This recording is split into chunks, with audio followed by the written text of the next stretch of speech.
அதிகாரம் 7ஆம் வசனம். 1 பேதுரு 4:7.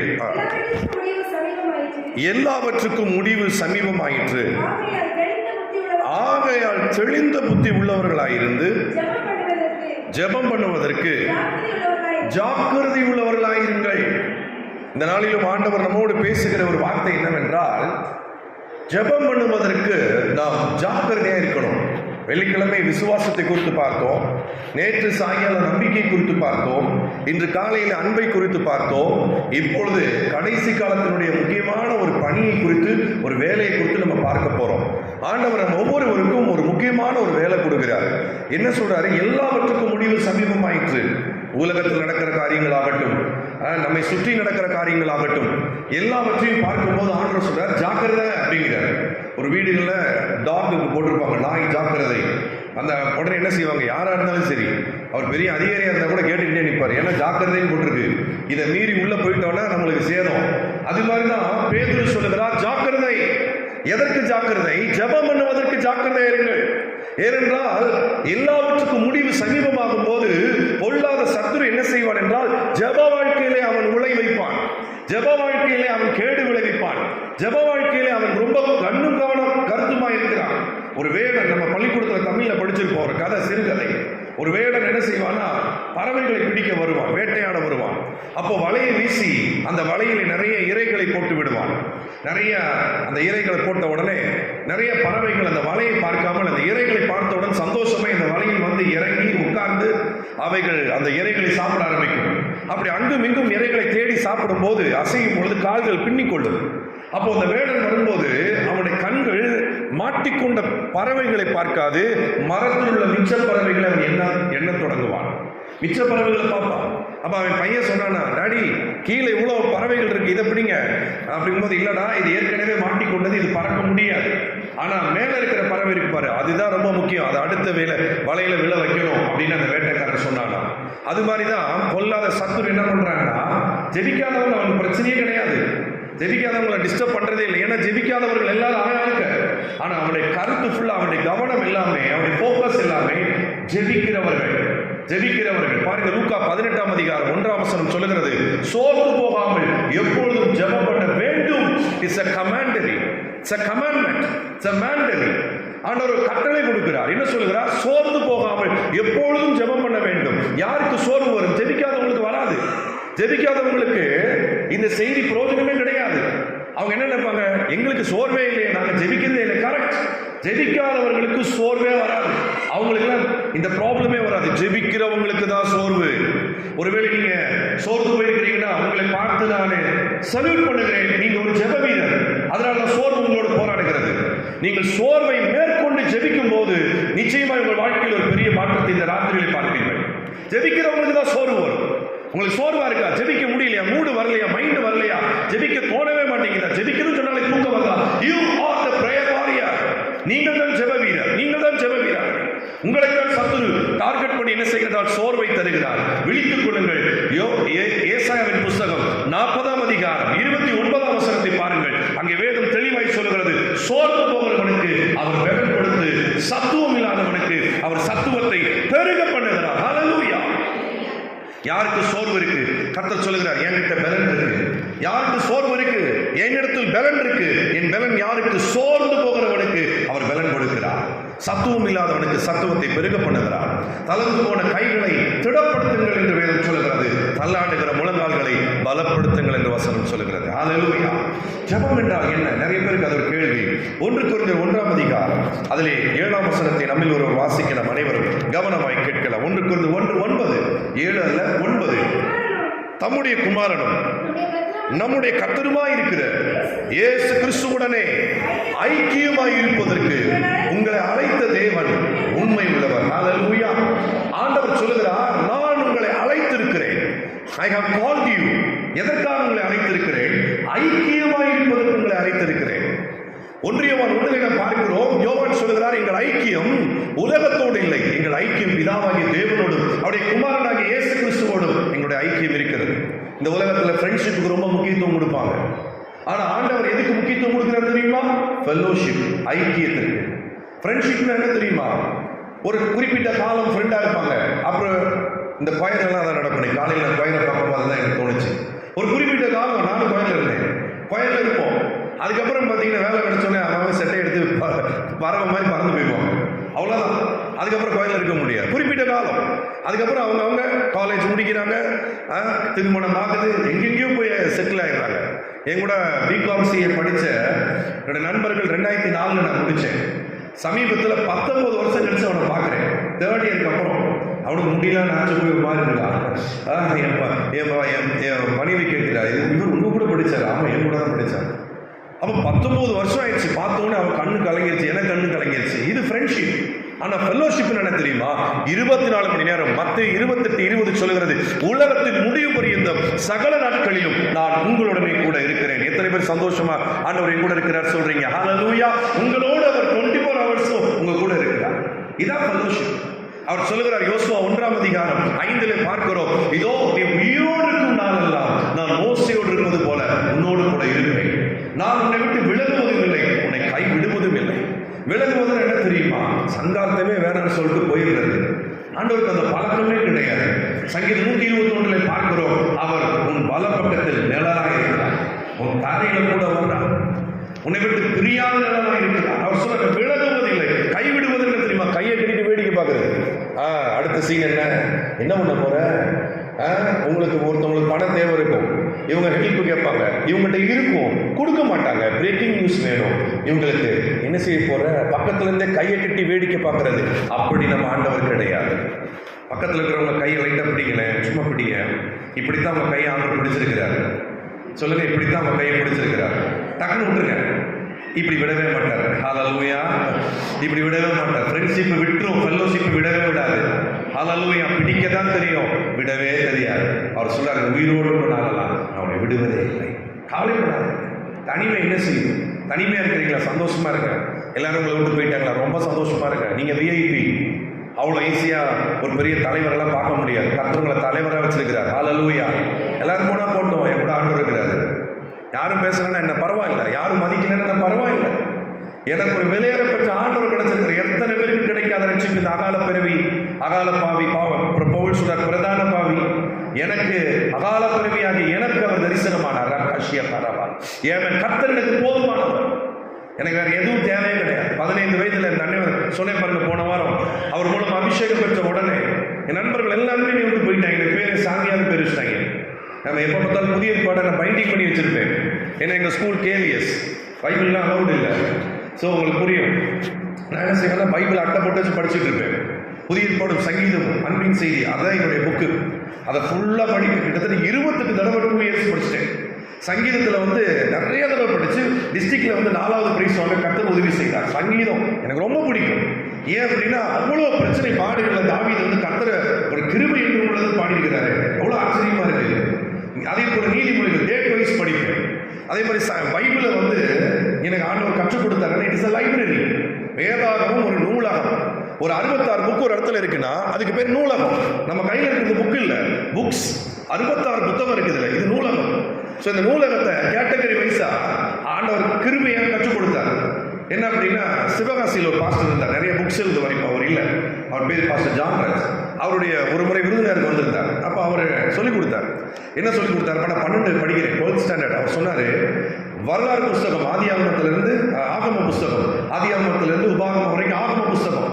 அதுக்கு அடுத்து யோசுவாவிலிருந்து எஸ்தர் வரைக்கும் பார்த்தீங்கன்னா என்ன அப்படின்னா வரலாறு புஸ்தகம். யோபுலேருந்து உன்னத பாட்டு புஸ்தகம். ஏசாயாவிலிருந்து மல்கியா வரைக்கும் தீர்க்கதரிசன புத்தகம். மத்தேயுவிலிருந்து யோவான் வரைக்கும் சுவிசேஷ புத்தகம். அப்போஸ்தலர் மட்டும் புதிய ஏற்பாட்டில் வரலாறு புஸ்தகம். ரோமர்லேருந்து யூதா வரைக்கும் நிருப புஸ்தகம். வெளிப்படுத்தல் விசேஷம் மட்டும் தீர்க்கதரிசன புத்தகம். இப்படி பிரிச்சு 5 வகையா பிரிச்சு 5 தலைப்பா வரும். பிரிச்சு நீ படிச்சு பாரு. ஒரு உண்மையிலே நீ நூலகத்தை விட்டு வெளியே வரமாட்ட. கர்த்தருடைய வேதத்துல இரவு பகலும் நீ பிரியமா இருந்த தியானமா இருப்பேன்னு சொல்லி கொடுத்தாரு. ஸோ அப்படி நாட்கள் எல்லாம் இதுல போயிடுச்சு.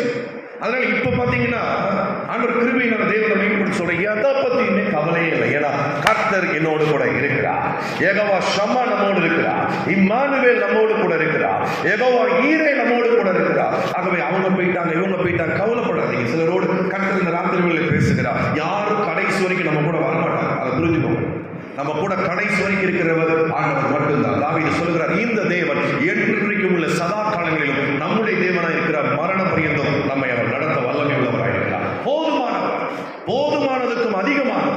காலையில் 4 மணிக்கு எழுந்து ஜெபித்து பாருங்க.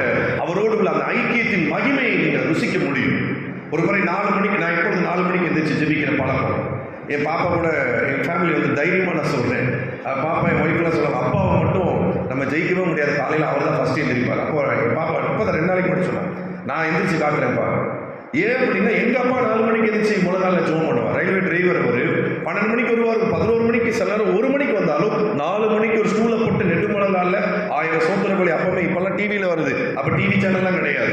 அப்பொழுது விக்லப் டேவிட்னு அவர் எழுதியிருப்பார். அது 1000 சொல்லி ஜெப குறிப்பெல்லாம் டைரி கட்டி வச்சிருப்பாரு. எங்கெல்லாம் போறாரோ கைப்பிரதி கொடுப்பாரு. அவங்க பேர், அவங்க பிரச்சனை எல்லாம் எழுதி வச்சு அந்த 1 மணி நேரம் அந்நிய பாஷையில் ஜெபம் பண்ணிட்டு, அதுக்கப்புறம் எல்லா ஜெப குறிப்புக்கு ஜெபம் பண்ணி பைபிள் படிச்சு கிட்டத்தட்ட 6:30 மணி ஆயிடும். நாங்களாம் சின்ன பிள்ளைகள் இந்துலேருந்து வந்ததுனால அப்போ பூஜை பண்ணாரு தான் நாங்கள் சொல்லிட்டு இருப்போம். ஆமா, அவர் பூஜை பண்ணிட்டு இருக்கிறார் அப்படின்னு நம்ம சொல்ல, எங்களுக்கு தெரியாது, ஜெபம்னு சொல்ல தெரியாது. ஸோ அந்த ஒரு சந்ததியின் ஆசீர்வாதம் இன்னைக்கு கர்த்தர் எங்களுக்கு கொடுத்திருக்கிறார். நான் சொல்றேன், உங்களுக்கு கொடுத்திருக்கிற இந்த ஜெபத்தின் ஐக்கியத்தின் ஆசீர்வாதம் உங்க பிள்ளைகள் நிச்சயமாய் உண்டு. கவலைப்படாதீங்க. நான் அப்ப தூங்கிட்டு இருந்தேன், எங்க அம்மா எழுப்புவாங்க, நான் எந்திரிக்கவே மாட்டேன், லேட்டா தான் எந்திரிப்பேன்.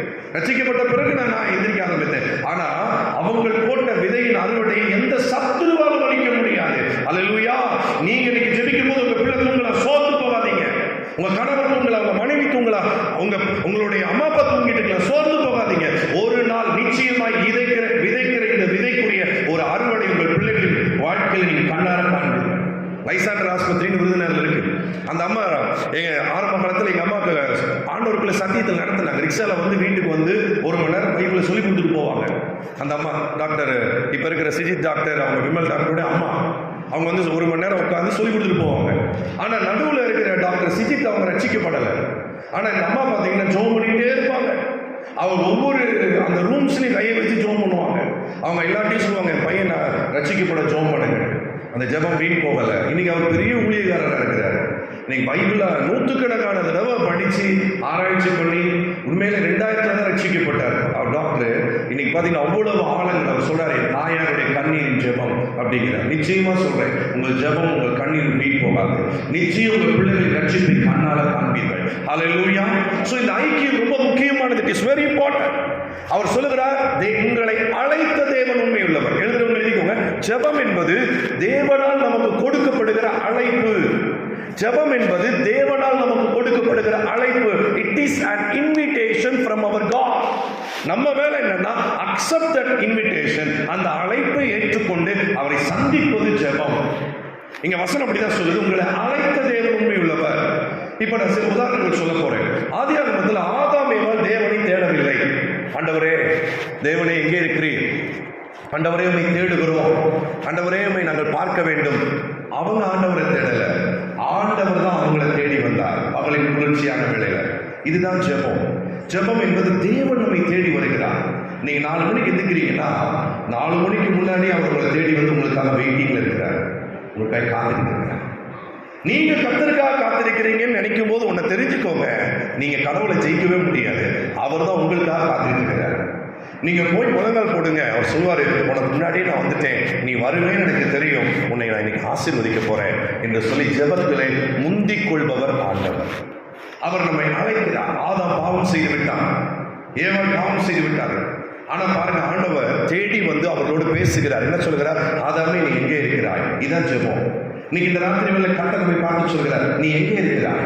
என் மகனை நீ எங்கே இருக்கிறாய்? ஆண்டவரே, நான் சோர்வில் இருக்கிறேன், நான் கவலையில் இருக்கிறேன், நான் கொஞ்சம் தூக்கத்தில் இருக்கிறேன், கொஞ்சம் துக்கத்தில் நான் இருக்கிறேன். ஆண்டவர் சொல்றார், நீ எங்கே இருந்தாலும் உன்னை தேடி வந்து உன்னை ஜெபிக்க அழைக்கிற தேவன் நான். ஹல்லேலூயா. ஒரு உதாரணத்துக்கு, இப்போ நீங்க ஒரு மிகப்பெரிய ஒரு தலைவர், ஒரு தலைவரை நீங்க பார்க்கணும். அரசியல் இருக்கிற மிகப்பெரிய தலைவர், பதவியில் இருப்பவர், உடனே நீங்க பார்த்துக்க முடியுமா? முடியவே முடியாது. நீங்க ரெக்கமெண்டேஷன் தான் வாங்கணும். நீங்க யாரு, உங்களுக்கு ரெஃபரன்ஸ் கேட்பாங்க, ரெக்கமெண்டேஷன் கேட்பாங்க, எல்லாம் எழுதி கொடுத்தா அவர் எப்போ ஃப்ரீயா இருக்காரோ அப்பதான் உங்களுக்கு அவர் அப்பாயின்மெண்ட் கொடுப்பார். ஒரு 3 மாசம் கழிச்சு தான் கிடைக்கும்னு வச்சுக்கோங்க. அப்ப 3 மாசம் கழிச்சு நீங்க போகும்போது அவர் உங்களுக்கு சொல்லிடுவார், 10 நிமிஷம் தான் இருக்கிறார். ஸோ அந்த 10 நிமிஷத்துல நீங்க பேசிட்டு நீங்க வரலாம். ஆனா அவர் உங்களை கூப்பிடுறாரு, நல்ல கவனிங்க, அவர் உங்களை கூப்பிடுறாரு, இப்போ ஃபோன் பண்றாரு, நான் உடனே உங்களை பார்க்கணும், டெல்லிக்கு புறப்பட்டு வாங்க. நீங்க சொல்றீங்க, நான் டெல்லிக்கு எப்படி வரேன்? வெளியே பாருங்க, கார் இருக்கும், கார்ல ஏறுங்க, அவங்களே உங்களை ஃப்ளைட்ல கூப்பிட்டு வருவாங்க, உங்களோட நான் பேசணும். இப்போ அவர் உங்களை கூப்பிட்டாரு, நீங்க போயிட்டீங்க, அவர்கிட்ட நீங்க கேட்குறீங்க எவ்வளோ நேரம் உங்கள்கிட்ட பேச, அவர் சொல்லுவார் என் நேரம் ஃபுல்லாக உங்களுக்கு தான், நான் தான் உங்களை கூப்பிட்டுருக்கிறேன், இப்போ நீங்க பேசிக்கிட்டே இருக்காரு, நான் கேட்குறேன். இப்போ என்ன ஆகுது தெரியுமா? நல்ல கவனிங்க, நாளைக்கு பேப்பரில் உங்கள் ஃபோட்டோ வந்துடும், நீங்கள் அவரோட பார்த்து பூச்செண்டு கொடுக்குற மாதிரி ஃபோட்டோ வந்துடும். அப்போ கவனிங்க, பழைய ஏற்பாட்டில் ஜனங்கள் தேவனை தேடினார், புதிய ஏற்பாட்டில் தேவன் ஜனங்களை தேடி வந்து விட்டார். அல்லேலூயா சொல்றீங்களா?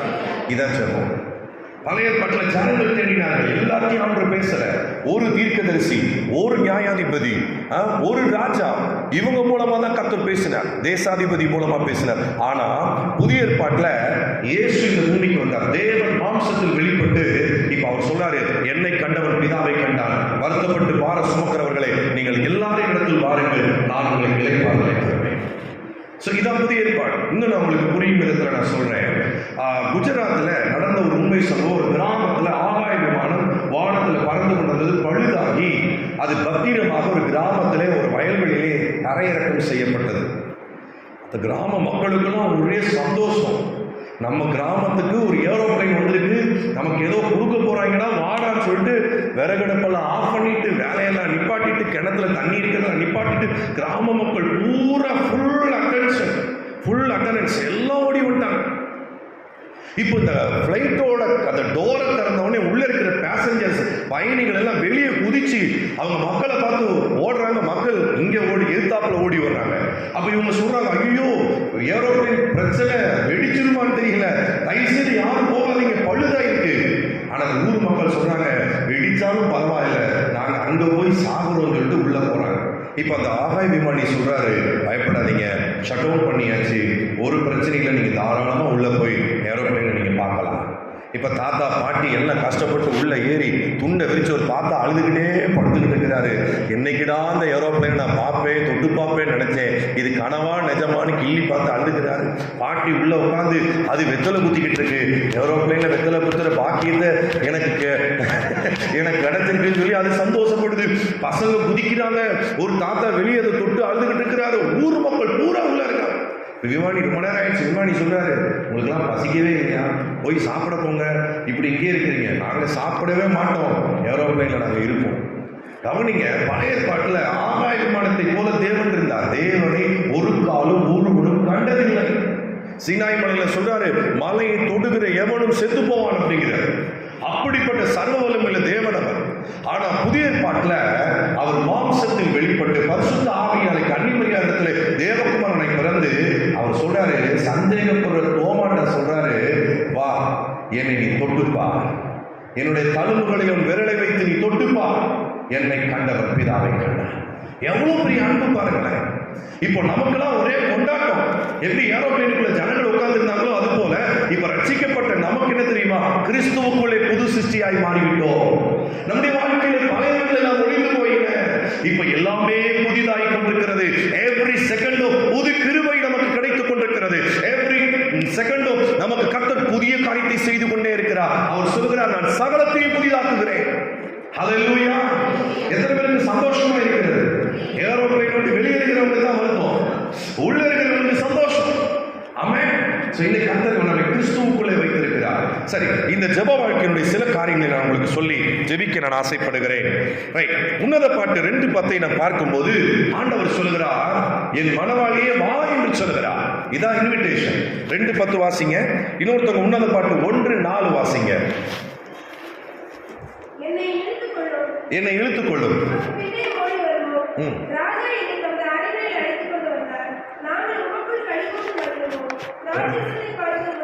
2:10 வாசிங்க.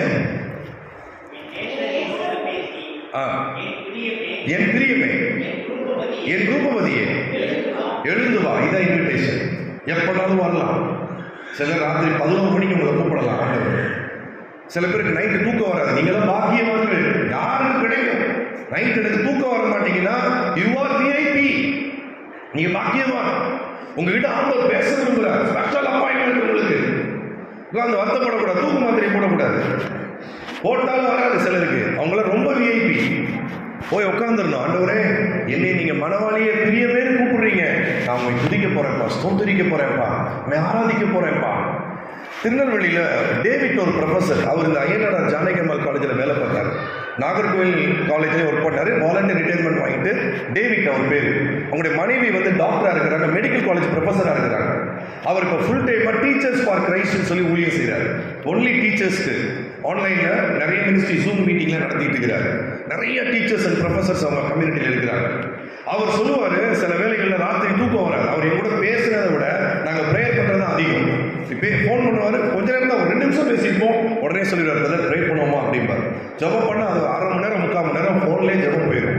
அப்போ அவர் சொல்லுவார், சில நேரங்களில் எனக்கு தூக்கம் வராது, எனக்கு ஒரே சந்தோஷமாக இருக்கும், ஏன்னா கர்த்தர் என்னோட பேச விரும்புகிறாருன்னு சொல்லி உடனே நான் என்ன செஞ்சிருவேன்னா போய் நான் ஜெப அறைக்கு போய் ஜெபிக்க போயிடுவேன்.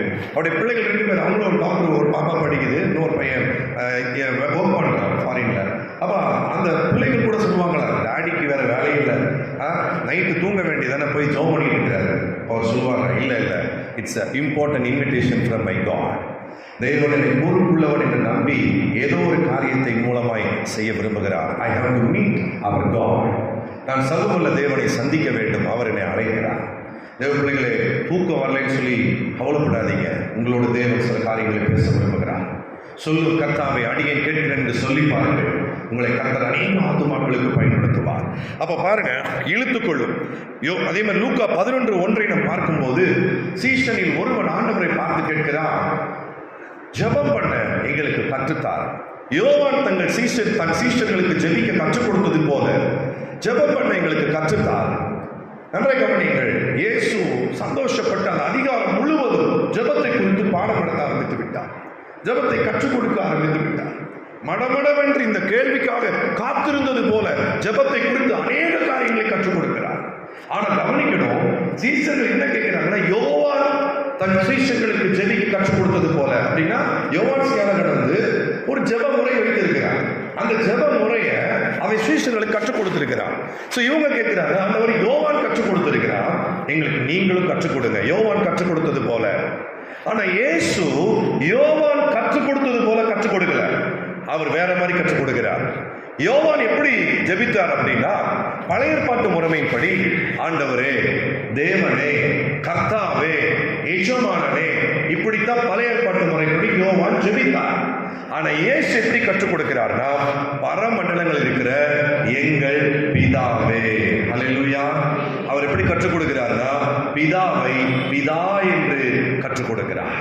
பிதாவை பிதா என்று வெளிப்படுத்துகிறார். பரிசேயர் சதுசேயருக்கு இதை பிடிக்கல. இவன் யார்? யோசேப்பின் குமாரன். ஆனா இவன் என்ன செய்யறான்? இயேசுவை குறித்து அவங்க கம்ப்ளைண்ட் என்னன்னா, யோசேப்பின் குமாரனாகிய இவன் தேவனை தன் பிதா என்று இவன் சொல்லுகிறானே. அவங்களுக்கு தெரியல இயேசு தேவனுடைய குமாரன் என்று சொல்லி. சோ அவங்க எல்லாம் எப்படி ஜெபம் பண்ணாங்கன்னா, ஆண்டவரை, கர்த்தாவே, தேவனே, இதெல்லாம் கொஞ்சம் தள்ளி நின்று ஜெபிக்கிறது. ஆனா இயேசு எப்படி ஜெபிக்க கற்றுக் கொடுத்தாருன்னா, பிதாவே என்று கற்றுக் கொடுத்தார். பாருங்க, ஒரு பிள்ளை தன் தகப்பனை அப்பா என்று சொல்லும் போது தகப்பனுடைய மொத்த அட்டென்ஷன் பிள்ளை மேல போயிடும். இப்போ பார்த்தீங்கன்னா, அந்த 1 வயசு 2 வயசு குழந்தை வச்சிருக்கிறவங்க பஸ்ஸில் போய்கிட்டு இருப்பாங்க. அந்த குடும்ப தலைவர், அந்த குழந்தையோட அப்பா, அங்கே ஒரு குழந்தை பஸ்ஸில் அழுதா கூட டக்குனு அட்டென்ஷன் தான் பிள்ளை மேலே போகும். தாய்க்கும் அப்படிதான். அப்படித்தானே? ஒரு குழந்தை அழுகுதுன்னா ஏன் குழந்தையா இருக்குமோ? ஸோ இயேசு இந்த பூமியில ஜெபத்தை எப்படி கற்றுக் கொடுக்கிறார்னா, உறவாக கற்றுக் கொடுக்கிறார். இது ஒரு சடங்கு அல்ல, இது ஒரு சம்பிரதாயம் அல்ல, இது ஒரு பாரம்பரியம் அல்ல. சில பேர் பார்த்தீங்கன்னா, சர்ச்சுக்குள்ள வந்தவொடனே இப்படி ஒருத்தர் எனக்கு தெரிஞ்சவர் பைபிளை இப்படி ஒரு சுற்றுவார், முழங்கால் போட்டு அப்படி ஒரு ஜோம் பண்ணுவார். இப்போ அவரை பார்த்து கேட்டால், என்ன பண்ணீங்கன்னா, உள்ளே வந்திருக்கேன், அட்டண்டன்ஸ் போட்டேன். அது இது கிடையாது. அது இல்லைன்னா கோச்சுக்கிடுவாராம், அதுக்காகவா? இல்லை. ஜெபத்தை இயேசு எப்படி கற்றுக் கொடுக்கிறார்னா, இது உறவு. It is a relationship. இது உறவு. பிதாவே, அப்பா அப்படின்னா ஒரு பிள்ளை அப்பான்னு கூப்பிடுது, அந்த உறவு ஸ்டார்ட் ஆகுது. அங்க ஒரு உறவில் இருந்து ஒரு தொடர்பு ஸ்டார்ட் ஆகுது. ஸோ உறவை கற்றுக் கொடுக்கிறார். இப்போ இயேசு இந்த பூமியில என்ன பிரசங்கம் அதிகம் பண்ணார் அப்படின்னு பார்த்தீங்கன்னா, மத்தேயு, மார்க்கு, லூக்கா, யோவான்ல அதிகமாக பிதாவை குறித்து அவர் போதிக்கிறார். ரொம்ப பாருங்க, பிதாவை தான் பேசுறார். அவர் என்ன சொல்றாரு? அந்த ரங்கத்தில் பார்க்கிற பிதா தாமே வெளியரங்கமாய் உங்களுக்கு பலனளிப்பார். உங்கள் பரமபிதா தமிழத்தில் வேண்டிக் கொள்கிறவர்களுக்கு நன்மையானவைகளை கொடுப்பது அதிக நிச்சயம் அல்லவா? சோ அவர் பிதாவை குறித்து அதிகம் பேச ஃப்ரெண்ட் டெஸ்க் ஸ்டூடெண்ட் மாதிரி பிலிப்பு கையை தூக்கிட்டாரு. என்ன சொல்றாருன்னா, ஆண்டவரே, என்ன பிலிப்பு சொல்லுப்பா, எங்களுக்கு பிதாவை காண்பையும். பாருங்க, யோவான் 14:8 பிலிப்பு சொல்றாரு, எங்களுக்கு அந்த பிதாவை காண்பையும் அது போதும். ஏன் அப்படி பிலிப்பு எக்ஸைட் ஆனாரு? ஏன் அப்படி ஆச்சரியப்பட்டாரு? ஏன் அவ்வளவு சந்தோஷப்பட்டாருன்னா, அது வரைக்கும் சீசர்கள் ஜனங்கள் எல்லாமே ஆண்டவரை தள்ளி வைத்து பார்த்தார்கள். அவர் கடவுள், அவர் பரிசுத்தர், அவர்கிட்ட போக முடியாது, அவர்கிட்ட நெருங்கி பழக முடியாது, அவரை தொட முடியாது, காணக்கூடாதவர், அதரிசனமானவர், ஜோதிகளின் பிதா, அப்படி ஒரு பிக்சர் அவங்க வச்சிருக்கிறாங்க. இப்ப இயேசு என்ன சொல்றாரு? உங்கள் பிதா, உங்கள் பரமபிதா உங்களை திக்கற்றவர்களை விட மாட்டார், நீங்கள் அவருக்கு விசேஷமானவர்கள், உங்கள் பரமபிதா பூரண சற்குணராயிருக்கிறார். இப்படி சொன்னவனை பிடிப்பு சொல்றாரு, நீங்கள் பிதாவை காட்டுங்க, பிதாவை காட்டுங்க. ஏன் அப்படின்னா, மல்கியாவின் புஸ்தகத்திலிருந்து மத்தேயு வரைக்கும் ஒரு இருண்ட காலம் இருந்தது. அந்த காலத்துல, அந்த இருண்ட காலத்துல ஜனங்கள் தேவனை தேடுகிறார்கள், ஆனால் அவர்களால் தேவனை அறிய முடியவில்லை. அப்ப அவங்களுக்குள்ள என்ன வந்துருச்சுன்னா, ஒரு அனாதை மனோபாவம். நல்லா கவனிங்க, ஜெபத்தினுடைய ஒரே எதிரி என்ன தெரியுமா? சில ஜெபிக்காம இருக்கிறாங்க, சோர்ந்து போய் இருக்கிறாங்க, ஜெபிக்க முடியலன்னா இந்த ஒரு பர்டிகுலரான ஒரு எதிரி உள்ள இருக்கு. ஏன்னா எழுதிக்கோங்க, அது என்னன்னா அனாதை மனோபாவம், இல்லைன்னா இங்கிலீஷ்ல சொன்னா ஆஃபன் மென்டாலிட்டி. Often mentality. இன்னொரு அர்த்தம் சொல்றேன், சுய பரிதாபம், செல்ஃப் பிட்டி, சுய பரிதாபம். இந்த அனாதை மனோபாவம் இருக்கிறவங்க பார்த்தீங்கன்னா, அவங்க எப்படி இருப்பாங்கன்னா, கடவுள்கிட்ட வரவே மாட்டாங்க, அவங்க யாரு கூடயுமே சேர மாட்டாங்க. என்ன சொல்லுவாங்க? டயலாக் சொல்லிடுறேன். அவங்க என்ன சொல்லுவாங்கன்னா, எனக்கு யாருமே இல்லை, என்னை யாருமே புரிஞ்சுக்கிட மாட்டேங்கிறாங்க, நான் எல்லாருக்கும் நல்லது செய்கிறேன், ஆனால் எனக்கு ஒருத்தர் நல்லது செய்ய மாட்டேங்கிறாங்க, எனக்கு யாருமே இல்லை, நான் தனியாக இருக்கிறேன், நான் தனியாக இருக்கிறேன். எலியா அப்படிதான் செஞ்சார். வாலிபர்களுக்காக இப்படி நான் சொல்லுவேன், வாலிபர்கள் மீட்டிங். எலியா ஒரு அடி செல்ஃபி எடுத்தார். எங்க செல்ஃபி எடுத்தார் தெரியுமா? சூரிய செடிக்கு கீழே ஒரே ஒரு செல்ஃபி எடுத்தார். செல்ஃபி போட்டோவை பார்த்த உடனே அப்படியே உட்காந்துட்டார். என்ன சொன்னார்னா, போதும் கர்த்தாவே, என்னை எடுத்துக்கொள்ளும், என் பிதாக்களை பார்க்கிலும் நான் நல்லவன் அல்ல, நான் தனியாக இருக்கேன் ஆண்டவரே, நான் ஒருத்தன் தான் இருக்கிறேன் ஆண்டவரே. அப்போ பாருங்க, எலியா எப்போதுமே ஆண்டவரை பார்த்துக்கிட்டு இருந்தார். கர்த்தருக்கு முன்பதாக நிற்கிறேன், இதான் ஜெபம். எப்போதுமே ஜெபம் பண்ணிட்டு இருந்தாரு. அப்பெல்லாம் அவர் இப்படி பேசல. எப்போ அவரை பார்த்தாரோ, நல்ல கவனிங்க, ஜெபம் என்பது அவரை பார்ப்பது, ஜெபம் என்பது நம்மை பார்ப்பது கிடையாது. நம்ம செய்த பெரிய தப்பு என்ன? ஜெபத்தில் நம்மளை பார்க்குறோம். நம்மளை பார்க்கும்போது என்ன ஆகுறோம்னா, அந்த எலியாவை போல புலம்ப ஆரம்பிச்சிடும். போதும் கர்த்தாவே, நான் நல்லவே இல்லை, நான் சரியில்லை, நான் அயோக்கியன். நல்லா கவனிங்க, நான் பாவி, ஆண்டவர் இதெல்லாம் தெரிஞ்சுதான் நம்மளை தேடி வந்தார். நம்ம எப்படின்னு தெரிஞ்சுதான் சிலுவையில் நமக்காக பலியானார். ஆமென் சொல்றீங்களா? அல்லேலூயா. நம்ம யாரு என்னன்னு எல்லாம் தெரியும். நம்ம கடைசி நாள் வரைக்கும் கர்த்தருக்கு தெரியும். எல்லாம் தெரிஞ்சுதான் கர்த்தர் நமக்காக சிலுவையில தம்முடைய ஜீவனை கொடுத்தார். நம்ம பாவத்தை அவர் சுமந்தார். ஒத்துக்கிறவங்க ஒரு அல்லேலூயா சொல்லுங்க பார்க்கலாம். அதனால he know everything. அவர்கிட்ட போய் நம்ம கதையை பேசக்கூடாது. வேதம் என்ன சொல்லுகிறது? தாவீது சொல்கிறார், அவர்கள் அவரை நோக்கி பார்த்து பிரகாசம் அடைந்தார்கள், அவர்கள் முகங்கள் வெட்கப்பட்டு போகவில்லை. நீங்க ஜெபத்துல கர்த்தரை நோக்கி பார்க்கணும். சங்கீதம் 16 தாவீது சொல்கிறார், கர்த்தரை எப்போதும் எனக்கு முன்பதாக வைத்திருக்கிறேன். அவர் எல்லா இடத்துலயும் இருக்கிறார், ஆனா என் முன்னாடி அவரை பிடிச்சு வச்சிருக்கிறேன். That is prayer. என் முன்னாடி நான் அவரை வச்சிருக்கிறேன், ஆகையால் அவர் வலது பார்சத்தில் இருக்கிறபடியால் நான் அசைக்கப்படுவதில்லை. ஹல்லேலூயா. ஜெபம் என்பது நம்முடைய தேவையை முன்னாடி வைப்பதல்ல. ஜெபம் என்பது நம்மை முன்னாடி வைத்து பார்ப்பதல்ல. ஜெபம் என்பது நம்மை மறந்து அவரை பார்ப்பது. எத்தனை பேருக்கு புரிகிறது? அவரை நோக்கி பார்த்தால் நாம் பிரகாசம் அடையும். இருள் விலகி போகும். அது எந்த இருளா இருக்கட்டும், பாவ இருளோ மரண இருளோ, அது எந்த பேய்த்தனத்தின் இருளா இருக்கட்டும், வெளிச்சம் வரும்போது இருள் போய்த்தான் ஆக வேண்டும். அல்லேலூயா. எந்த மனிதனை பிரகாசிப்பிக்கிற மெய்யான ஒளியை நம் முன்னாடி வைக்கும் பொழுது, அவரை நோக்கி பார்க்கும் போது நிச்சயமாய் நாம் பிரகாசம் அடைவோம். நம்முடைய குடும்பம் பிரகாசம் அடையும், நம் பிள்ளைகள் பிரகாசிப்பார்கள். அல்லேலூயா. அப்ப எலியா பாருங்க, கர்த்தரை பார்த்த போது அக்கினியெல்லாம் கொண்டு வராரு, ஆனா அவரை பார்க்கும் போது செத்து போறேன் ஆண்டவரேங்கிறாரு. ஒருபோதும் ஒரு நாளும் ஜெபத்துல நம்மை பார்க்க வேண்டாம். ஆண்டவரே, நான் யாருன்னு உங்களுக்கு தெரியும் ஆண்டவரே, நான் பலவீனமானவன், நான் ஆயக்காரன் ஜெபிக்கிறான் பாருங்க, பாவியாகிய என் மேல் கிருபையாயிரும். வசனம் சொல்லுது, அவன் நீதிமானாக்கப்பட்டவனாய் தன் வீட்டுக்கு திரும்பி போனான். அடுத்த நாள் சபைக்கு வரும்போது எப்படி ஜோம் பண்ணியிருப்பான்? பாவியாகி என் மேல் கிருபையா இருந்தா ஜோம் பண்ணியிருப்பான். அப்படி ஜோம் பண்ணா என்ன சொல்லுவாரு? எப்பா, நான் நேற்று தானே அவனை நீதிமானாக்கினேன், மறுபடியும் பாவிக்கிற தேவன் ஒரு மனிதனை நீதிமானாக்கும் போது அவனை குற்றச்சாட்டை யாரால் கூடும்? ஒரு ஆமென் சொல்லுங்க பார்க்கலாம். கர்த்தர் ஒரு மனிதனை நீதிமானாக்கும் போது அவர் யாரும் குற்றம் சுமத்த முடியாது. அடுத்த நாள் எப்படி ஜெபம் பண்ணியிருப்பான்? ஆண்டவரே, நான் இப்ப நீதிமான், ஆனா ஏன் நீதினால இல்ல, உங்க கிருபையினால, உங்க இரக்கத்தினால, உங்க தயவினால இப்ப நான் நீதிமானா இருக்கிறேன். இதான் பவுல் சொல்றார், கிருபையினாலே விசுவாசத்தை கொண்டு ரட்சிக்கப்பட்டீர்கள், இது உங்களால் உண்டானதல்ல, இது தேவனுடைய ஈவு. ஒத்துக்கிறவங்க ஒரு அல்லேலூயா சொல்லுங்க பார்க்கலாம். அல்லேலூயா.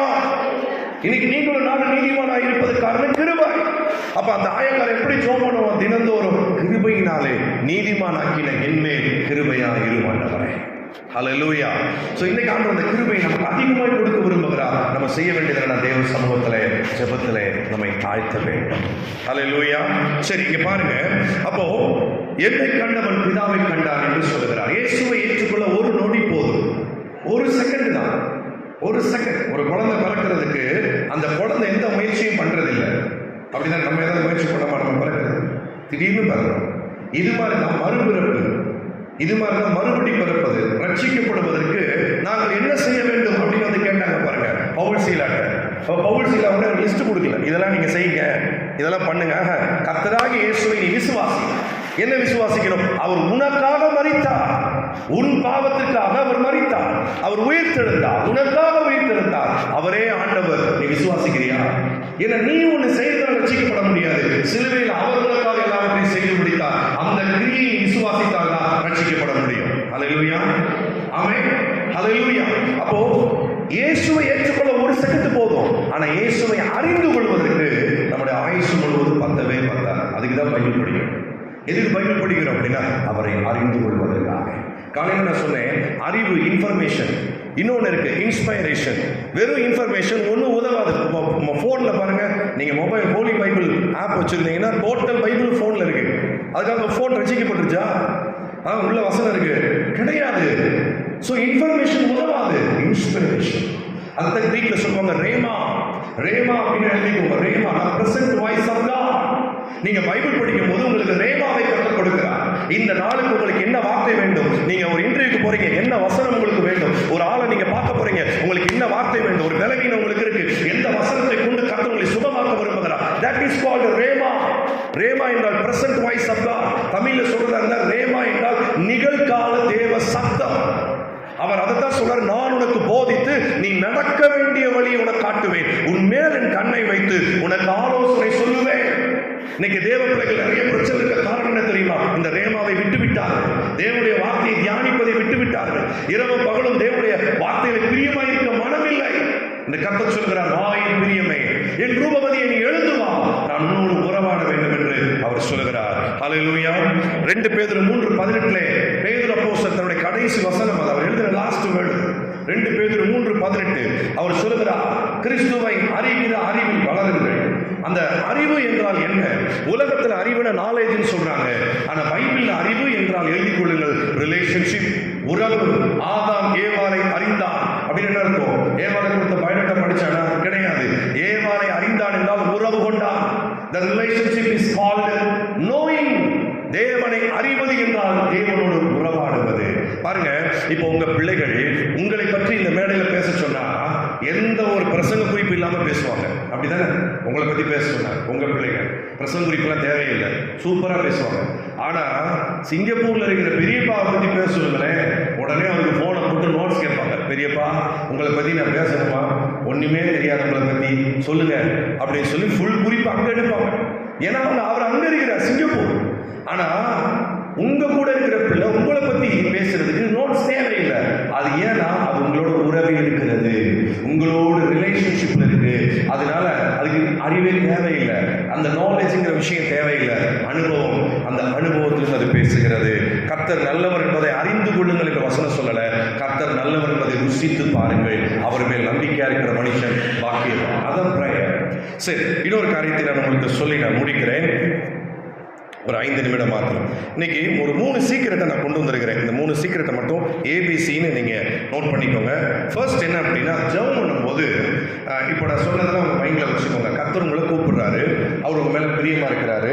அவர் சொல்றாரு, நான் உங்ககிட்ட எந்த ஒரு பழுதோ எந்த வித குறையோ நான் பார்க்கல, நீ என்னிடத்தில் வா, நான் உன்னை பரிசுத்தமாக்குறேன். நிறைய பேர் என்னன்னா, நான் சரியில்லை அதனால பைபிளை தொட மாட்டேன். ஒரு அம்மா சொன்னாங்க, நான் பைபிள் தொடவே மாட்டேன். ஏன்? அதுல பரிசுத்த வேதாகம்னு எழுதியிருக்கு, நான் பரிசுத்தமா இல்லை. நான் சொன்னேன், குளிக்கிற சோப்பு கூட கொஞ்சம் பரிசுத்தமான இருக்கு, உடம்புல அவ்வளவு அழுக்கு இருக்கு. அப்ப நான் சோப்பை தொட மாட்டேன், சோப்புல ஒரு அழுக்கு இல்லை அப்படின்னு சொல்லக்கூடாது.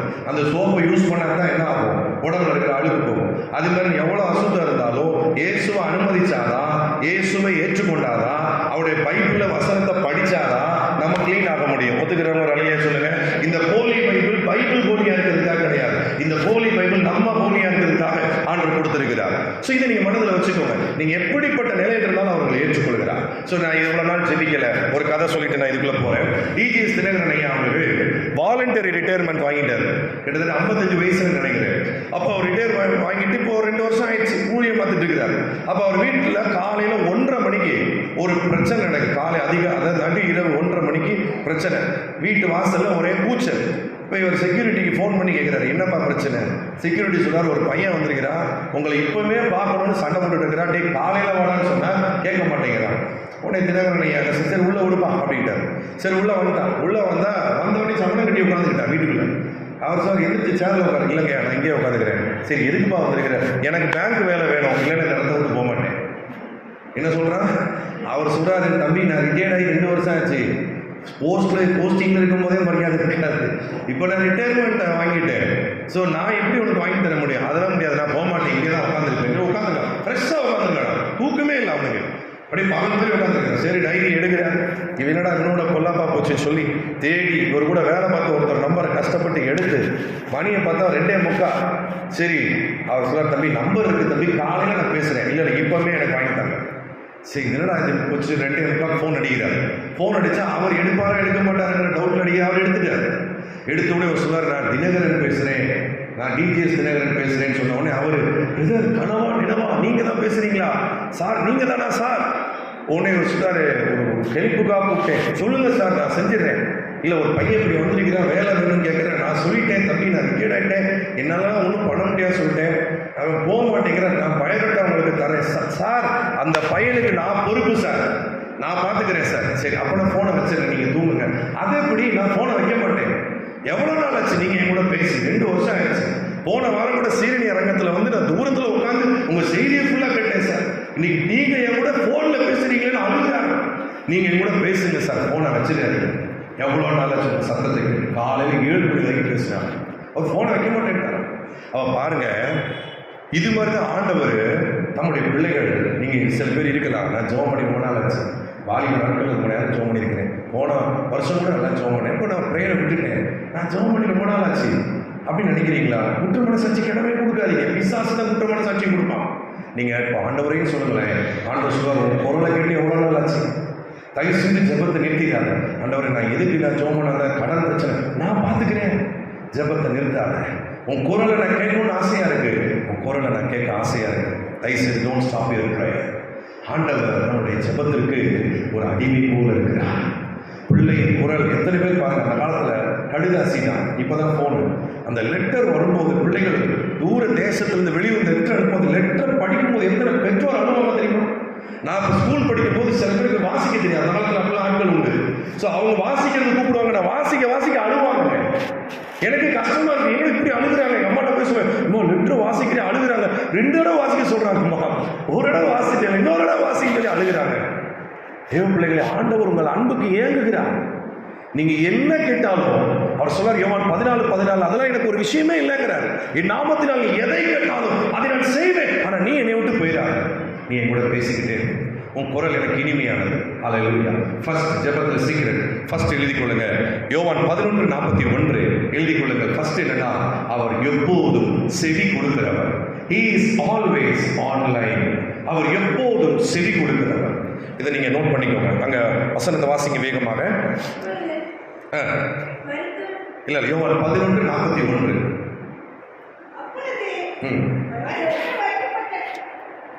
அதானா?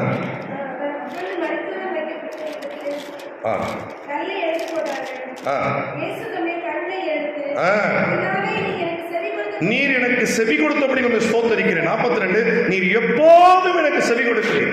நல்லா நீங்க ஜெபத்துல நீங்க முதல் விசுவாசிக்க வேண்டியது என்னன்னா, இப்பொழுது ஆண்டவர் எனக்கு செவி கொடுத்து கொண்டிருக்கிறார், அவர் காது நல்லா கேட்குது. ஹல்லேலூயா. அவர் எனக்கு எப்போதுமே லிசன் பண்றாரு. சில பேர் போன்ல பேசும்போது பாருங்க, பதில் வரலன்னா, ஹலோ இருக்கீங்களா, நான் பேசுறது கேட்குதா, இந்த சத்தத்தையே காணும், ஹலோ, இவங்க அடுத்த சவுண்டை கூட்டிடுவாங்க, ஹலோ அப்படிம்பாங்க. அப்போ அவங்க செவி கொடுக்கலன்னா நமக்கு ஒரு இரிட்டேஷன் ஆகுது. கர்த்தர் சொல்றாரு, என் நெட்வொர்க்கு என்னைக்குமே ஆன்லைன் தான் சொல்றாரு. ஹல்லேலூயா. நான் எப்போதும் உனக்கு செவி கொடுக்கிறேன். பாருங்க, ஆதாம் எவ்வளவு பாவம் செஞ்சாங்களா இல்லையா? செஞ்சுட்டாங்க. செஞ்சதுக்கு அப்புறமும் ஆண்டவர் குரல் ஆதாம் கேட்டுச்சா இல்லையா? கேட்டுச்சு. அதனால இன்னைக்கு இங்கே இருக்கிறார். அவன் பாவம் செஞ்சிருக்கிறான். சாதாரண பாவம் இல்லை, இன்னைக்கு வரைக்கும் செய்யறாங்க பாருங்க பாவம். எல்லாத்துக்கும் அதான் ஆரிஜின் பாவம், அதான் சீடு, அதான் விதை. ஆனா அவனுக்கே கர்த்தர் குரலை கேட்கப்படுகிறார். அவன் கூப்பிடுவதை அவன் கேட்க விரும்புகிறார். இந்த கர்த்தர் சொல்கிறார், நான் அவனுக்கு செவி கொடுக்கிறேன். இதைத்தான் சங்கீதம் 50:15 சொல்றாரு, ஆபத்து காலத்துல நீ என்ன நோக்கி கூப்பிடு, அப்பொழுது நான் உனக்கு மறு உத்தரவு கொடுப்பேன், அப்பொழுது நான் உன்னை விடுவிப்பேன், நீ என்னை மகிமைப்படுத்துவாய். ஸோ தயவு செய்து ஒன்று புரிஞ்சுக்கோங்க. நான் இந்த நாள் ஜெபிக்கல, இனிமே என் ஜெபத்தை கேட்பாரா? நான் ஜெபமே பண்றதில்ல, என் ஜெபத்தை போய் கேட்பாரா? ஐயா அம்மா, உங்க ஜெபத்தை கேட்கிறதா அவருடைய முதல் வேலையை. அவர் எப்போதும் உங்களுக்கு செவி கொடுக்கிறார். ஒரு அல்லேலூயா சொல்லுங்க பார்க்கலாம். ஸோ நம்பர் 2, இரண்டாவது வேகமாக வாசிக்கலாம். யோவான் 16:23. நம்பர் 2 யோவான் 16:23.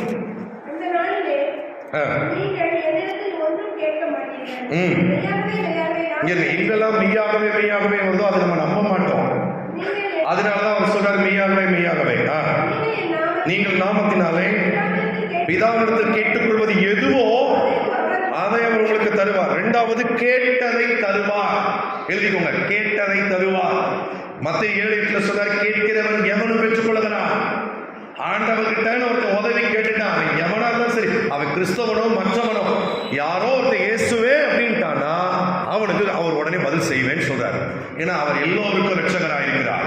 அவர் உலக ரட்சகர். எத்தனை பேர் ஒத்துக்கிறீங்க? ஹல்லேலூயா. சர்வலோகத்தின் பாவத்தை சுமந்து தீர்த்த தேவ ஆட்டுக்குட்டி. ஒரு முறை ஒரு டிரைவர், அவர் படிப்பறிவு இல்லாதவர், லாரி டிரைவர். அவருக்கு இயேசுவை பற்றிலாம் தெரியாது. கொஞ்சம் கொஞ்சம் ஆண்டவரை பற்றி அவருக்கு தெரியும். அவருடைய நண்பர் வந்து சொல்வாரா, ஆபத்து காலத்தில் இயேசுவை கூப்பிடு, இது மட்டும் தான் தெரியும். அவர் லாரியில் போயிட்டு இருக்கிறார். எதிர்த்தாப்புல ஒரு லாரியில் ஒரு லாரி வருது. இவர் லாரி பிரேக் கட் ஆயிடுச்சு. இப்போ இந்த லாரி நேரம் அது தன்னுடைய கட்டுப்பாட்டை மீறி போகுது. இப்போ 2 லாரி முட்ட போற நேரம். முட்ட போகும்போது இவருக்கு ஞாபகம் வருது, ஃப்ரெண்டு சொன்ன வார்த்தை. உடனே இவர் இயேசுவேன்னு கத்திட்டார். இது நடந்த உண்மை சம்பவம். இயேசுவேன்னு கத்தின உடனே இவர் லாரி நின்றுச்சு, முன்னாடி இந்த லாரி நின்றுச்சு, கரெக்டாக இவ்வளோ பக்கத்தில் நின்றுச்சு. அந்த டிரைவர் இறங்கி வந்து இவர் கூப்பிட்டு சொல்றாரு, ஏன் நீ பாத்தியா எழுத்தாப்புல வந்த டிரைவர். இவர் சொன்னார், நான் ஒண்ணுமே பார்க்கல, கண்ண மூடி இயேசுவேன்னு கத்துக்கிட்டாரா. அவர் சொன்னாரா, ஒரு கரம் வந்துச்சு வானத்துல இருந்து, அந்த கரம் நம்ம 2 லாரியும் அப்படி நிப்பாட்டுச்சுன்னாரா. ஹல்லேலூயா. சூரியனை உதிக்க பண்ணதவர் நம்ம ஆண்டவர் மறந்துடக்கூடாது. காலையில் சூரியன் வருகிற சயின்டிஸ்ட் கொண்டு வரல, சூரியனை கொண்டு வருகிற ஒரு ஆண்டவர் நட்சத்திரங்களை தந்த கரங்களிலே அவர் தாங்குகிறார் என்று வசனம் சொல்கிறது. ஆமென். பால சிங்கத்துக்கும் எல்லா மிருக ஜீவன்களுக்கும் தம் கரத்தை விரித்து அவர் ஆகாரத்தை கொடுக்கிறார். ஒரு திமிங்கலம் குறைந்தது 2 டன் சாப்பிடுது. ஒரு திமிங்கலம் 2 டன், 2000 கிலோ. யாராவது திமிங்கலம் வளர்க்க ஆசைப்படுறீங்களா? இலவசமாக உங்களுக்கு கிடைக்கும். ஆனால் என்ன, காலையில் நீங்கள் இட்லி 2000 கிலோ நீங்கள் அவிச்சு தட்டணும். அப்படின்னா தான் அது ஏப்பம் விட்டு தேங்க்யூ நான் லஞ்சுக்கு வரேன்னு சொல்லிட்டு போகும். முடியுமா? ஒரு பணக்காரன் கூட ஒரு திமிங்கலத்தை வளர்க்க மாட்டான், எவ்வளோ செல்வ திரைச்சல் இருந்தாலும். ஓட்டாண்டி ஆயிடுவான். திமிங்கலம் அவ்வளோ சாப்பிடும். ஒரு திமிங்கலம் கடலுக்கு அடியில் போய் எண்ணி பாருங்க, லட்சக்கணக்கான திமிங்கலங்கள். அத்தனை திமிங்கலத்துக்கு யார் சாப்பாடு போடுறா? உங்கள் பரமபிதா, நம்ம டாடி காட். ஹல்லேலூயா சொல்லுங்க. திமிங்கலத்தையே காப்பாற்றி வம்சத்தை பெருக பண்றாருன்னா பிள்ளைகளை சும்மா விடுவாரா? அதான் அவர் சொல்றார், முந்தி பிள்ளைகள் திருப்தி அடையட்டும். கானானிய ஸ்திரீ வந்து கேட்கிறா. ஆண்டவர் சொல்றாரு, மேஜையிலிருந்து விழும் அல்ல, பிள்ளைகளின் அப்பத்தை நாய்க்குட்டிகளுக்கு போடுவது நல்லதல்ல. அப்ப அவங்க சொல்ற, அவங்க பிள்ளைங்க எப்படி சாப்பிடுவாங்க தெரியுமா? சிந்தி சீரழிச்சு சாப்பிடுறாங்க. அதெல்லாம் குப்பைக்கு தானே போகும். குப்பையில் இருக்கிறது நாய்க்கு தானே. என் நாய்க்குட்டிக்கு நீங்க கொடுங்களேன். என் பிள்ளை நாய் தான், என் பிள்ளை நாய்க்குட்டி தான். ஆண்டவர் சொன்னார், உன் விசுவாசம் பெரியது. ஏன்னா முந்தி பிள்ளைகள் திருப்தி அடைய வேண்டும். நீ கர்த்தர் திருப்தியாக்கி அனுப்ப போற. ஒவ்வொரு நாளும் திருப்தியை பார்ப்பீர்கள். சமாதானத்தில் ஒரு திருப்தி உங்களுக்கு உண்டாகும். பரிசுத்தத்தில் ஒரு நிறைவை நீங்கள் காண்பீர்கள். சமாதானம் உங்கள் குடும்பத்தில் நிலவும். கர்த்தர் திரும்ப திரும்ப சொல்கிறார், சமாதானம் உங்கள் குடும்பத்தில் உண்டாவதாக. ஆமென். உங்கள் பிள்ளைகளின் சமாதானம் உங்களுக்கு பெரிதாக இருக்கும். ஆமென் சொல்லுங்க. உங்க பிள்ளைகளின் சமாதானம் உங்களுக்கு பெரிதாக இருக்கும். உங்க பிள்ளைகள் உங்களை இன்னும் நேசிப்பார்கள், உங்களை விசாரிப்பார்கள், உங்களை இன்னும் அதிகமாக கீழ்ப்படிவார்கள். சோ இந்த வசனத்தை பார்க்க, இரண்டாவது, கேட்பதை அவர் தருகிறார். நீங்க என்ன கேட்கிறீங்களோ அதை தருவார். சில வசனங்களை நோட் பண்ணிக்கோங்க. 1 யோவான் 5:15 வீட்டில் போய் படித்துக் கொள்ளுங்க. 1 யோவான் 5:15. இன்னும் சில வசனங்களை நான் கொண்டு வந்திருக்கிற நேரம் இல்லை, ஒரே ஒரு வசனத்தை சொல்கிறேன். மத்தேயு 7:7-8. கேளுங்கள் அப்பொழுது கொடுக்கப்படும். எப்பொழுது? கேட்கும் பொழுது. எப்பொழுது கொடுக்கப்படுகிற கேள்விக்கே இடமில்லை. கேளுங்கள் அப்பொழுது கொடுக்கப்படும். கேட்கும் பொழுதே கர்த்தர் கொடுக்கிறார். ஆகவே தைரியமாய் கேளுங்கள். ஐயோ நான் கேட்கிறேன், ஆண்டு தப்பா நினைப்பார். மூத்தகுமார் அப்படிதான் இருந்தான். அவங்க அப்பாட்ட ஆட்டுக்குட்டியே கேட்கல. அவன் சொல்றான், இத்தனை வருஷமும் அவன் ஊழியம் செய்தேன், எனக்கு ஒரு ஆட்டுக்குட்டி கூட நீங்க தரல. ஏன்னா அவனுக்கு ஒரு பயம், கேட்டா அப்பா தப்பா நினைச்சிருவாரு. ஏன்னா ஏற்கனவே தம்பி சொத்தை வாங்கிட்டு போயிட்டான், நம்மளும் போய் ஆட்டுக்குட்டி கேட்டா நம்மளையும் தம்பி மாதிரி நினைச்சிருவாருன்னு சொல்லி ஒண்ணுமே கேட்காம ஒண்ணுமே அவன் அனுபவிக்காம வாழ்ந்தான். ஆண்டவர் சொல்கிற, இல்லை என் பிள்ளைகள் திருப்தியாய் சாப்பிட வேண்டும், ஸோ கேட்க வேண்டும். ரெண்டாவது, கேட்பதை தருகிறார். உங்களுக்காக மட்டும் கேட்கக்கூடாது, எல்லாருக்காகவும் கேட்கணும். ஆமே. உங்ககிட்ட பக்கத்து வீட்டு அக்கா வந்து அழுவாங்க, உங்க கூட வேலை பார்க்குற பக்கத்தில் இருக்கிற பிரதர் வந்து வருத்தப்படுவார். கதை கேட்கறதுக்காக கர்த்தர் நம்மளை வைக்கல, அவங்க கதையை கேட்டு அவனை ஜெபம் பண்ணணும். ஹல்லேலூயா. ஆண்டவர் இடத்துல அவங்க வந்து வருத்தப்படுறாங்களா, இவங்களுக்காக நான் ஜெபிக்கிறேன் ஆண்டவரே. என்னை யாக்கோபு 5 பார்க்கிறோம், உங்களில் ஒருவன் துன்பப்பட்டால் ஜெபம் பண்ண கடவுள். நம்ம கூட இருக்கிற ஒருத்தர் கூட துன்பப்படக்கூடாதுன்னு அர்த்தம். யாராவது ஒருத்தர் கஷ்டப்பட்டா கூட அவங்களுக்காக நம்ம ஜெபிக்கணும். மூன்றாவது, மத்தேயு 6:32 மூன்றாவது என்ன சொல்லுது நான் வசனம், அவர் வேண்டியவைகளை அறிந்திருக்கிறார். பாருங்க, மத்தேயு 6:32 வாசிங்க. இவைகளெல்லாம் அஞ்ஞானிகள் நாடி தேடுகிறார்கள், இவைகளெல்லாம் உங்களுக்கு வேண்டியவைகள் என்று உங்கள் பரமபிதா அறிந்திருக்கிறார். பாருங்க, உங்க அப்பா இப்போ அமெரிக்கால இருந்து இன்னைக்கு நைட்டு கிளம்புறாருன்னு வச்சுக்கோங்களேன். இப்போ உதாரணத்துக்கு சொல்றேன், நாளைக்கு இல்லை நாளை கழிச்சு காலையில் ஒரு 3 மணிக்கு உங்க அப்பா வர்றாரு. இப்போ நீங்க நைட்டு தூங்குவீங்களா? உங்க சொந்த தகப்பன் காலையில் 3 மணிக்கு வர்றாரு, தூங்குவீங்களா? தூங்கவே மாட்டீங்க. அவருக்கு பிடிச்ச மாதிரி வீடெல்லாம் கிளீன் பண்ணுவீங்க. அவருக்கு என்ன ட்ரிங்க்ஸ் பிடிக்குமோ, கூல் ட்ரிங்க்ஸோ அல்லது ஹாட் ட்ரிங்க்ஸோ ரெடியாக வச்சுருப்பீங்க. அவருக்கு காம்ப்ளான் பிடிக்கும்னு வச்சுக்கோங்களேன், காம்ப்ளான் டப்பா ஜீனி எல்லாம் பத்திரமா வச்சுருப்பீங்க. அவருக்கு வீடை க்ளீனாக வச்சுருப்பீங்க. அவருக்கு ப்ளூ கலர் தான் பிடிக்கும்னா ப்ளூ கலர் ஸ்க்ரீன் போட்டு வச்சுருப்பீங்க. இப்போ உங்கள் அப்பா 3 மணிக்கு வராரு, எட்டி பார்க்குறீங்க, வாசலை இப்போ வந்துட்டார். வந்து உங்கள் அப்பா பேசிகிட்டு இருக்கிறாரு. நீங்கள் என்ன செய்வீங்க? கரெக்டாக சொல்லட்டா, நம்ம அவர் கொண்டு வந்திருக்கிற பேக்கை தான் பார்ப்போம். ஆமாம், அவர் பேக்கை பார்ப்போம். அவர் என்னடான்னா பேசிக்கிட்டே இருக்கிறாரு, வெண்ணிலாம் போட்டாச்சு, அவர் பேசிக்கிட்டே இருக்கிறார். நீங்கள் என்ன சொல்லுவீங்க? எல்லாம் ஓகேப்பா, நான் அந்த லேப்டாப் கேட்டிருந்தேன், இந்த ட்ரெஸ் எல்லாம் கேட்டிருந்தேன், இல்லைப்பா வாங்கிட்டு வந்தீங்களா? ஸோ கேட்டுறது முடிக்கிறதுக்குள்ள அப்பா அதை எடுத்து உங்கள் கையில் கொடுத்துருவாரு. நல்லா சொல்லுங்க. இதுதான் தேவைகளை அவர் அறிந்திருக்கிறார். கவலைப்படாதீங்க. ஐயோ எனக்கு நிறைய தேவை இருக்கு, இது எல்லாமே அவர் ஏற்கனவே ரெடி பண்ணி வச்சிருக்கிறார், எல்லாமே ஆயத்தமாக வச்சிருக்கிறார். உங்கள் கூட நீங்கள் ஜெபிக்கும் போது உங்கள் கூட ஒருத்தர் இருக்கிறார், அவர் தான் ஆண்டவர்.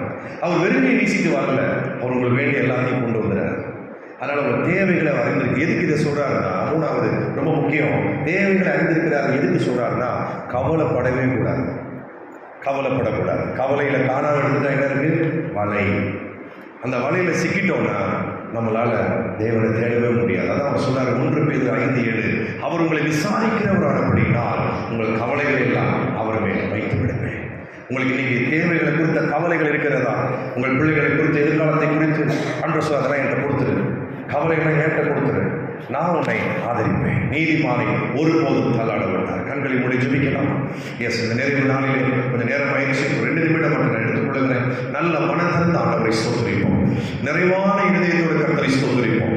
அவர் சொல்லுகிறார், என் மகளே, என் மகனே, நீ எனக்கு மிகவும் பிரியமானவன், உன்னிலே பழுது ஒன்றும் இல்லை, நீ பூரண ரூபவதி, உன்னிலே பழுது ஒன்றும் இல்லை. இல்லாண்டவரே, நிறைய குறை இருக்கு, நிறைய பாவம் இருக்கு.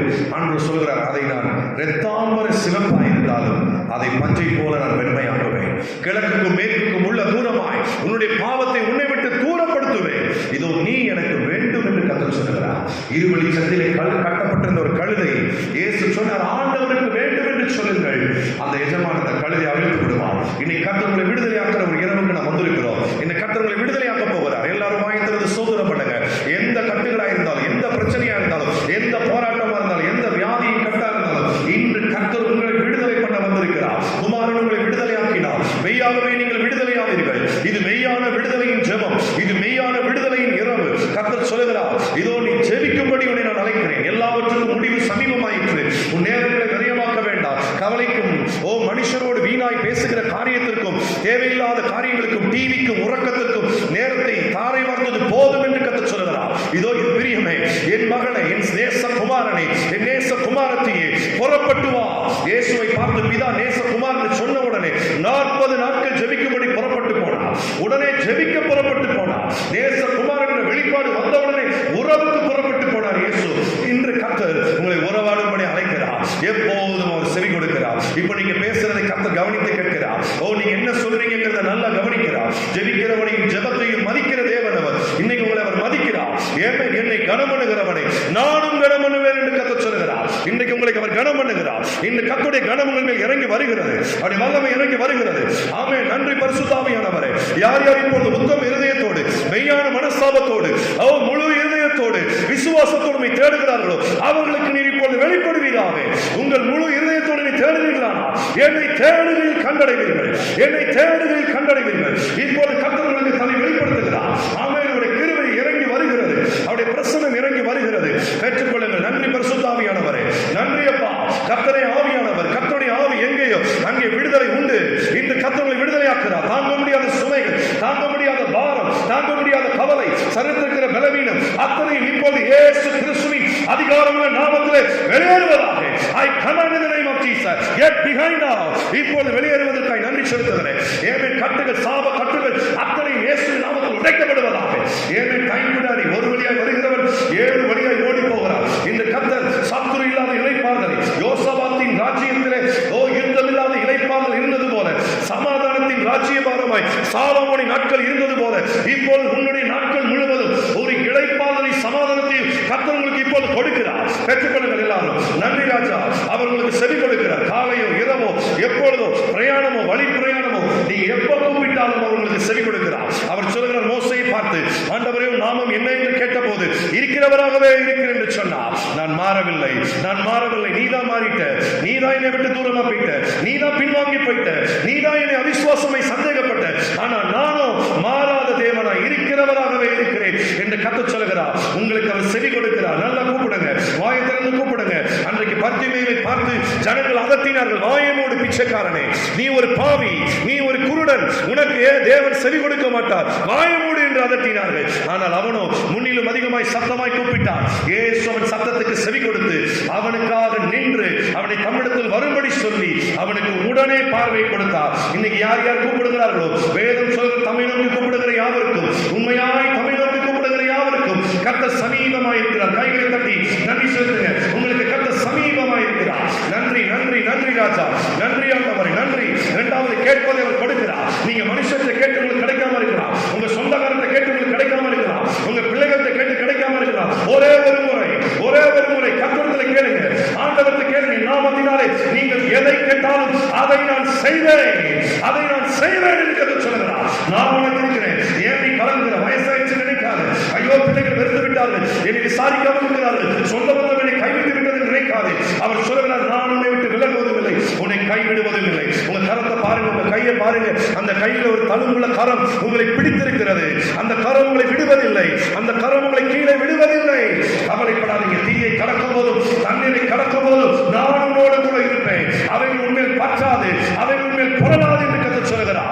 இப்ப சுகத்தை கேளுங்க, விடுதலை கேளுங்க, வெற்றியை கேளுங்க, உங்க பிள்ளைகளுக்கு நல்ல வேலையை கேளுங்க, ரட்சிப்பை கேளுங்க, பரிசுத்தத்தை கேளுங்க, கீழ்ப்படிதலை கேளுங்க, சமாதானத்தை கேளுங்க. என்ன கேட்கிறீர்களோ கர்த்தர் இப்போது அதை உங்களுக்கு கொடுக்கிறார். கேளுங்கள், அப்பொழுது ஒரு சந்தோஷம் நிறைவாயிருக்கும்படி பெற்றுக்கொள்வீர்கள். இப்போது பெற்றுக்கொள்ளுகிற நேரம் இது. கேட்கிறவன் எவனும் பெற்றுக்கொள்கிறார். இப்போது கர்த்தர்களுக்கு பதில் கொடுக்கிறார், பதில் கொடுக்கிறார். பெற்றுக்கொள்ளுங்க இயேசுவின் நாமத்திலே. ஏமேன். பிள்ளைகள் முந்தி திருப்தி அடைய வேண்டும். ஹல்லேலூயா, ஹல்லேலூயா. ஒரு சிலர் நீங்க நினைக்கிறீங்க, நான் ஆண்டவர்கிட்ட கேட்காததுனாலதான் எனக்கு கிடைக்கல. உண்மை அதுதான், நீங்க கேட்காததுனாலதான் உங்களுக்கு கிடைக்கல. ஆனா இப்ப கேட்டுட்டீங்கல்ல, இப்ப உங்களுக்கு கர்த்தர் கொடுக்கிறார். மூன்றாவது ஆண்டவர்கிட்ட சொல்லுங்க, என் தேவையை நீங்க அறிந்திருக்கிறீங்கன்னு சொல்லுங்க. ஹல்லேலூயா. உங்க எதிர்காலத்துக்கு என்ன தேவை, நாளைக்கு என்ன தேவை, தேவன் அறிந்திருக்கிறார். நன்றி சொல்லுங்க, நன்றி சொல்லுங்க. என் தேவையை நீர் அறிந்திருக்கிறீர், ஸ்தோத்திரம் அப்பா. என் தேவையை சந்திக்க போதுமானவர், ஸ்தோத்திரம் அப்பா. என் தேவைகளை பார்க்க பெரியவர், ஸ்தோத்திரம் ஆண்டவரே. உங்கள் பிள்ளைகளை திருமணத்தை குறித்து கலங்காதீங்க, உங்க பிள்ளைகளின் எதிர்காலத்தை குறித்து கலங்காதீங்க. இம்மட்டும் நடத்தின எபினேசர் தொடர்ந்து உங்கள் பிள்ளைகளின் பேர பிள்ளைகளையும் அவர் நடத்த போதுமானவராக இருக்கிறார். கைகளை கட்டி நன்றி சொல்லுவோமா? ஹல்லேலூயா. என் பிள்ளைகள் வெளிநாட்டில் இருந்தாலும் வெளியூரில் இருந்தாலும் என் ஆண்டவர் இம்மானுவேலாக என் பிள்ளைகளோடு கூட இருக்கிறார். அவரின் பிள்ளைகளை தொடர்ந்து நடத்துவார். தேவைகளை அறிந்திருக்கிறார். கவலைப்படாதீங்க. எத்தனை பேர் கவலையோடு வந்திருக்கிறீங்க? உங்க கவலைகளை கர்த்தர் மேல வச்சிருங்க. சொல்லுங்க, இனி நான் கவலைப்பட மாட்டேன் ஆண்டவரே. இனி நான் எந்த ஒரு காரியத்தை குறித்தும் நான் சோர்ந்து போக மாட்டேன் ஆண்டவரே. ஒரு நிமிடம் நான் ஜெபித்து முடிக்க போகிறேன். இயேசுவின் நாமத்திலே தகப்பனே, இந்த செய்திக்கு கீழ்ப்படிந்து செவி கொடுத்து கீழ்ப்படிந்த ஒவ்வொரு தேவ பிள்ளைகளுக்காக நான் ஜெபிக்கிறேனப்பா. இந்த நாளின் ஜெப வாழ்க்கை அனல் மூட்டப்படுவதாக. அன்றைக்கு கெத்செமனே தோட்டத்தில் நீ சொன்னீரப்பா, சோதனைக்கு உட்படாதபடி விழித்திருந்து ஜெபம் பண்ணுங்கள் என்று. இந்த நாளில் நம்முடைய பிள்ளைகள் விழித்திருந்து ஜெபிப்பார்களாக. ஒரு ஜெப வல்லமை, ஒரு ஜெப அபிஷேகம் நம்முடைய பிள்ளைகளை நிரப்பட்டும் ஆண்டவரே. வேதத்தை வாசிக்கட்டும், தியானிக்கட்டும், ஜெபிக்கட்டும். குடும்ப ஜெபங்கள் குடும்பத்தில் நடக்கட்டும். உபவாச ஜெபங்கள் நடக்கட்டும். இரவிலே விழித்திருந்து ஜெபிக்கட்டும். தூக்கம் வராத தேவ பிள்ளைகள் இரவிலே அதிகமாய் ஜெபிக்கட்டும் என்று சொல்லி ஜெபிக்கிறேன். நீ உங்களுடைய பிள்ளைகளுக்கு வெளிப்படுவீராக. உங்களுடைய ஜெப பாரம் உங்களுடைய பிள்ளைகளை நிரப்பட்டும் ஆண்டவரே. தங்கள் பட்டணத்துக்காக, தங்கள் வீதிக்காக, ஆண்டவரே தங்கள் தேசத்துக்காக உங்களுடைய பிள்ளைகள் ஜெபிக்கட்டும். அன்றைக்கு எஸ்தர் தகப்பனை அந்த மேன்மையை பெரிதாய் நினைக்காதபடி தன்னுடைய இனம் அழிக்கப்படக்கூடாது என்று சொல்லி ஆண்டவர் யூதர்களுக்காக ஜெபித்தாலே அந்த எஸ்தர் ராஜாத்தை கொண்டு அந்த ஜெப வல்லமை ஒவ்வொரு சகோதரிகளை, ஒவ்வொரு சகோதரர்களை நிரப்பட்டும் ஆண்டவரே. ஏமே நான் ஜெபித்தால் நடக்குமா? நிச்சயமாய் நடக்கும். கர்த்தர் சொல்லுகிறபடி நான் சொல்லுகிறேன், நீங்கள் எதை கேட்டாலும் கர்த்தர் உங்களுக்கு செய்வார். இயேசுவின் நாமத்திலே செவி கொடுக்கிற தேவன், கேட்டதை தருகிற தேவன், எங்கள் தேவைகளை அறிந்திருக்கிற தேவன். உங்களுடைய பிள்ளைகள் வாழ்க்கையிலே நினைப்பதற்கும் வேண்டுவதற்கும் மிகவும் அதிகமாய் கிரியை செய்கிற வல்லமையின் ஆவியானவர் உங்களுடைய பிள்ளைகள் வாழ்க்கையிலே ஜெபத்தினால் ஒரு பெரிய மாற்றத்தை தருவீராக. தொடர்ந்து உங்களுடைய நாமத்தை மகிமைப்படுத்தும் எங்கள் திருச்சபைக்காக நாங்கள் ஜெபிக்கிறோம் அப்பா. இந்த விலாவெட்டி திருச்சபை, இந்த குருசேகரத்தில் நடக்கிற அனைத்து ஊழியங்களிலும் ஆத்தும அறுவடை வெளிப்படட்டும் ஐயா. எழுப்புதல் உண்டாவதாக இயேசுவின் நாமத்தினாலே. ஆண்டவரே, ஒவ்வொரு திருச்சபையிலும் இடங்கள் காலியாக இருக்கிற இடங்கள் எல்லாத்திலும், எல்லா சேர்களிலும், நாற்காலிகளிலும் புதிய ஆத்துமாக்கள் வந்து உம்மை தொழுது கொள்ளட்டும் ஐயா. வாரந்தோறும் ஞானஸ்தானம் எடுக்கட்டும் ஆண்டவரே. அன்றைக்கு ஆதி திருச்சபையிலே தினந்தோறும் சபையிலே ஜனங்கள் சேர்த்துக் கொள்ளப்பட்டது போல ஒவ்வொரு ஜனங்களும் ரட்சிக்கப்பட்டு உம்மை தேடி ஆலயத்துக்கு வருவார்களாக, உம்மை ஆராதிக்க வருவார்களாக, உம்மை சேவிக்க வருவார்களாக, உங்களுடைய வார்த்தையை கேட்க வருவார்களாக. எங்கள் பட்டணத்துக்கு ஒவ்வொரு ஜனங்களையும் நாங்கள் வாழ்த்தி ஆசீர்வதித்து ஜெபிக்கிறோம். குருவானவரை அவர்களுக்கு, அவருடைய குடும்பத்திற்காக நாங்கள் ஜெபிக்கிறோம். கமிட்டியில் இருக்கிற ஒவ்வொரு ஆண்டவரை குடும்பத்தினருக்காக நாங்கள் பாரத்தோடு ஜெபிக்கிறோம் ஆண்டவரே. எங்கள் விசுவாச குடும்பங்கள் ஒவ்வொருவரையும் கர்த்தர் ஆசீர்வதிங்க. இந்த காலையிலே கொயர்களை பாடின ஒவ்வொரு தேவ பிள்ளைகள், வாலிபர்கள் ஒவ்வொருவரையும் ஆசீர்வதிங்க. வசனங்களை சொல்லின அருமையான சிறு பிள்ளைகள் ஒவ்வொருவரையும் கர்த்தர் ஆசீர்வதிங்க. இந்த நாளில் நாங்கள் கேட்ட சத்தியத்தின்படி ஜெபத்தினால்